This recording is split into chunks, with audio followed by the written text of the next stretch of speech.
Moi je m'appelle Zohar. C'est un peu bizarre comme prénom, hein. Z-O-H-A-R. Zohar. Dans une langue très ancienne, ça veut dire éclat. Zohar est un prénom d'origine juive. Il ne s'agit pas de raconter spécifiquement une histoire juive, mais je trouve que voilà, c'est une langue, l'hébreu, qui est une langue très ancienne, donc qui renvoie à une histoire longue et lointaine, et que la question de la mémoire dans l'identité juive est particulièrement prégnante. Alors, quelle est l'histoire aujourd'hui de Zohar? C'est l'histoire toute simple d'une enfant qui vit avec ses deux parents dans un pays qui n'est pas nommé, mais qui est un pays lointain, plutôt un pays de soleil et de relative pauvreté. Et elle va perdre son père brutalement. Elle restera vivre seule avec sa mère jusqu'au jour où sa mère va rencontrer un autre homme, venu lui d'un autre pays, d'un pays qu'on sent plus proche d'un pays comme la France, en tout cas un pays riche du nord du monde. Et elle voudra refaire sa vie avec cet homme, dans le pays de cet homme, et y embarquer sa fille Zohar. Sa fille Zohar sera, elle, obsédée par le souvenir de son père mort, au point que le fantôme du père viendra lui rendre visite régulièrement. Ce soir-là, le soir où j'ai pris la photo, on était à table, on était en train de dîner.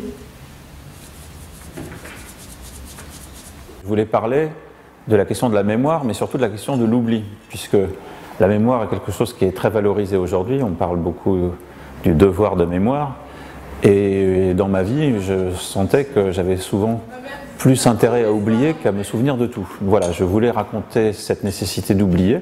Alors maintenant, à une semaine de jouer, on peut dire que la pièce est écrite, les modifications sont des modifications de détail. L'histoire ne bougera pas, la structure ne bougera pas. Il peut y avoir une façon dont sonne une phrase qui ne me plaît pas, et la modifier, ou parce que le comédien, sans le faire exprès, l'a un petit peu modifié, je trouve ça mieux. Et on en est à ce stade du travail où c'est comme quand on fait de la peinture, vous savez, on fait plusieurs passes.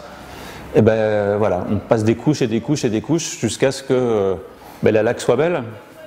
On en est là. Et puis c'est le moment, ces derniers jours avant la représentation, où tous les éléments du spectacle arrivent. C'est-à-dire que le décor que vous avez vu n'est pas le décor fini, hein. Il est même pas peint. Enfin, il y a plein de choses de finition, des accessoires qui vont arriver, la lumière commence à être élaborée, les costumes vont se terminer, les perruques, voilà, tout arrive. Il y a une très grande différence entre l'état du spectacle à une semaine de jouer et le jour de la première. C'est toujours assez spectaculaire pour les gens qui suivent ça avec un œil extérieur. Pour nous qui faisons le spectacle, on sait que ça va maintenant se mettre en place très vite. Zohar, Zohar, tu sais que c'est en dormant qu'on travaille sa mémoire pour être comme ses parents. Zohar, Zohar. Les scènes auxquelles vous avez assisté, c'est un mini-théâtre sur le théâtre. On ne joue pas tout là-dedans, puisque quand on va quitter le pays de l'enfance de Zohar, on va parcourir des grands espaces et des atmosphères très très différentes.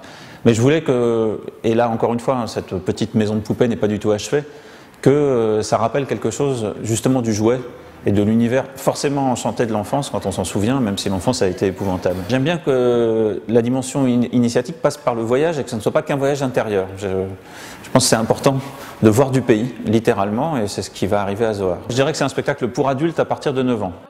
Quand on est enfant, on peut s'identifier immédiatement à Zohar, et quand on n'est plus enfant, eh ben, Zohar peut être l'enfant qu'on a été. Et il y a aussi un regard sur les parents, et sur quelles sont les possibilités offertes à des adultes quand des tragédies surviennent dans nos existences. La vie doit continuer, et comment réinventer une autre vie. Voilà, moi je suis adulte, incontestablement, et j'ai été enfant, comme tous les adultes, donc j'essaye de parler à ces deux dimensions de mon identité.